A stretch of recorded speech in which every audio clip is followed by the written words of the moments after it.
সকাল থেকে রাত পর্যন্ত তুমি এই মোবাইল থেকে একটা নজর ফিরাও না, সারা পৃথিবীর উলঙ্গ ছবি, নর্তকী, নাচ গান, জিনা ব্যভিচারের দৃশ্য, এটাই তোমার জীবন।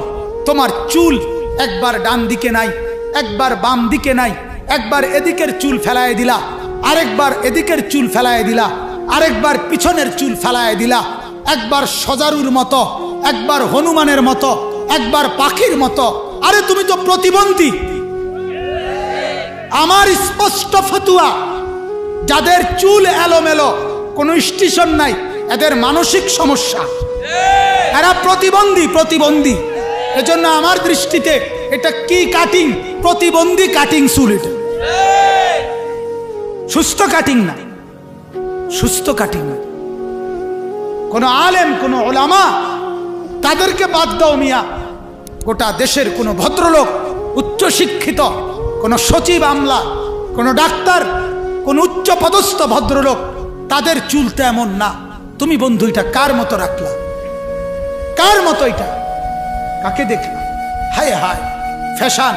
স্কুলে পড়লা মিয়া, কলেজে পড়লা, হ্যাঁ, এত বাংলা, এত অঙ্ক, এত ইংরেজি, এত পদার্থ, এত জীববিজ্ঞান পড়ার পর এটুকু বুঝলা যে তোমার রুচি আর নাফিতের রুচি সমান।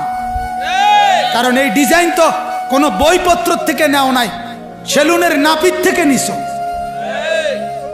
তাহলে রুচি কোথায় নামাইছো? গিয়ে কোথায় গিয়ে নামাইছো রুচি? আল্লাহ আমাদেরকে বুঝ দান করেন। আপনাদের আমাদের সন্তানরা ঘরকে ঘর, ঘরকে ঘর, ঘরকে ঘর, হায় মহল্লার ঘরে ঘরে ফজরের নামাজ লাখ লাখ কোটি কোটি যুবক পড়ে না। ফজরের ওয়াক্ত হয় কখন? মুসলমানের ছেলে জানেও, জানেও। হায় হায় হায় হায়, এ জাতি টিকবে কেমনে? এ জাতি টিকবে কেমনে ভাই? কেমনে বললে বুঝবেন? কেন ফজরের নামাজ পড়েন না? আল্লাহ রাব্বুল আলামিন রাতের 10টায়, রাতের 11টা বাজে যদি আপনি ঘুমাইতে যান, তাইলে আল্লাহ তাআলা আরশে আজিম থেকে বলে, বান্দা সারাটা রাত অন্ধকারের কালো চাদর দিয়ে আমি ঢেকে দিয়েছি তুমি ঘুমাবার জন্য। আল্লাহ তাআলা বলে, সমস্ত কল কারখানা, মেল ফ্যাক্টরি, দোকানপাট বন্ধ করে দিয়েছি তুমি ঘুমাবা বলে। সমস্ত কর্মস্থল বন্ধ করে দিয়েছি তুমি ঘুমাবা বলে। সমস্ত জন্তু জানোয়ারকে পর্যন্ত শোয়াইয়া দিছি তুমি ঘুমাবা বলে। গোটা দুনিয়া আমি ঠান্ডা নিস্তব্ধ করে দিলাম তুমি ঘুমাবার জন্য। অন্ধকারের চাদর দিয়ে ঢেকে দিলাম তুমি ঘুমাবার জন্য। 11টা বাজে তুমি যখন বিছানায় গা এলাইলা, আল্লাহ বলে, আমি তোমার 2 চোখে ঘুম পাড়ায় দিছি।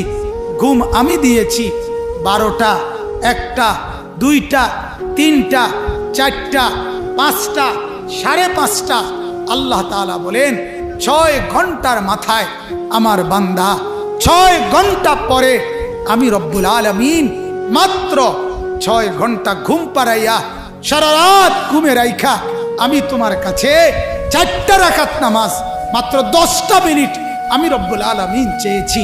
আমি বলছি, বান্দা সারা রাত আমি ঘুম পাড়ায় রাখছি, এখন আমি তোমার কাছে 10টা মিনিট সময় চাই। তুমি নাফরমান, এটুকু সময় দিলা না। তোমার মতো ডাকাত আর কেউ হইতে পারে? তোমার মতো নিমক হারাম গাদ্দার আর কে হইতে পারে? বলে কে হইতে? আমার মুসলমান বাপ, নওজোয়ান বন্ধু, তুমি যদি মানুষের বাচ্চা হয়ে থাকো, তুমি যদি মুসলমানের বাচ্চা হয়ে থাকো, তো জন্মের পরে তোমার কানে আজান শুনাইছে, নর্তকীর গান শুনায় নাই, তোমার কানে সিনেমার নায়িকা দেখায় নাই, তোমার কোনো উলঙ্গ ছবি দেখায় নাই, তোমার কানে আজান শুনাইছে। আজান, আজান কেন ভুলে গেলা ভাইয়া? পৃথিবীর মিস কল, মোবাইলের মিসড কল দিলে তুমি টের পাও। এত বড় মসজিদ থেকে, শত শত মসজিদের মাইক থেকে, লক্ষ মসজিদের মাইকে একসাথে আজান হয়, তোমার কানে ঢোকে না। তুমি মানুষের বাচ্চা? তুমি মুসলমানের সন্তান মিয়া? আমার পরিষ্কার কথা, গায়ে লাগলেও পরিষ্কার কথা, পিঠে লাগুক কিংবা হাড্ডিতে লাগুক, আমার স্পষ্ট কথা, যে কপালে সেজদা নাই, যেই কপালে সেজদা নাই, যেই কপালে সেজদা নাই, সে মানুষ না, সে মানুষ না, সে মানুষ না, সে মানুষ না। সেজদাবিহীন মানুষ হয় না, সেজদাবিহীন জানোয়ার হয়, জানোয়ার হয়। এজন্য নওজোয়ান তোমাদেরকে বললাম, সামনে পিছনে সব যুবক বন্ধু, যদি বলো পাও ধরে বলতে পাও ধরে বলি, নামাজ পড়ো নামাজ। আল্লাহ তাআলা বলে গুনাহের কারণে আযাব আসবে, মুসিবত আসে। গুনাহ বেড়ে গেছে, আমাদের মারাও বেসামাল, বোনেরাও বেপর্দার তুফান, যুবকরাও আমাদের ঢাকা থেকে মোটর সাইকেল ছাড়ে, যুবতী মেয়ে পিছনে বসাইয়া এক টানে কক্সবাজার, আরেক টানে ঢাকা। কার মেয়ে, কার নারী, হায় হায়, রাত কাটে কোথায়, দিন কাটে কোথায়। এত উলঙ্গপনা, এত বেহায়া, জাতি টিকবে কেন? আমার শায়েখ আল্লামা মুফতি মুশতাকুন নবী কাসেমি হযরত বলেন, মাঝে মাঝে মাঝে মাঝে মাঝে মাঝে এই ছোট ছোট মাদ্রাসাগুলো, হেফজখানার বাচ্চারা রাতের 4টা বাজে ঢাকার গলিতে গলিতে, অগণিত মাদ্রাসায় রাতের 4টা বাজে হেফজখানার বাচ্চারা রাত গভীরে উঠে আল্লাহর কোরআন নিয়ে যখন বসে, তখন মাওলা খুশি হয়ে বলে, যা তোদের মাসুম বাচ্চাদের উসিলায় বাকিদেরকেও মাফ করে দিলাম, নয়তো অনেক আগেই আল্লাহ তাআলা ধ্বংস করে দিত। এজন্য আমার বন্ধু, আমার বাপ, আমি বলছি প্রত্যেকটা যুবকের হাতে ধরি, ভাইয়া তোমার দ্বারা যেন অশ্লীলতা না ছড়ায়। তুমি কারো মোবাইলে উলঙ্গ ছবি দিও না, তুমি কোনো ছবি দেখো না, নারীকে কেন্দ্র করে বেহায়াপনা করো না। নারীর জন্য পাগল হওয়ার দরকার নাই দোস্ত। তুমি যদি যুবক হয়ে থাকো, তুমি যদি মানুষ হয়ে থাকো, তো আল্লাহ তাআলা তোমার জন্য একজন হালাল স্ত্রী ব্যবস্থা করে রেখেছেন। এজন্য আমার অনুরোধ, গুনাহ ছেড়ে দেন, গুনাহ ছেড়ে দেন, গুনাহ ছেড়ে দেন। ওয়াজারু যাহিরাল ইসমি ওয়া বাতিনা, প্রকাশ্য গুনাহও ছেড়ে দেন, গোপন গুনাহও ছেড়ে দেন। আল্লাহ তাআলা বলেন, মুসিবত গুনার কারণে আসে, অভাব গুনার কারণে আসতেছে, দুর্ভিক্ষ গুনার কারণে আসতেছে। আরে ভাইয়া শুনেন, আল্লাহ তাআলা কোরআনে বলছে, ওয়ায়াফু আন কাসীর, শুধুমাত্র তোমার গুনাহ যেই পরিমাণ, আমি জমিনে ওই পরিমাণ মুসিবত দেই না।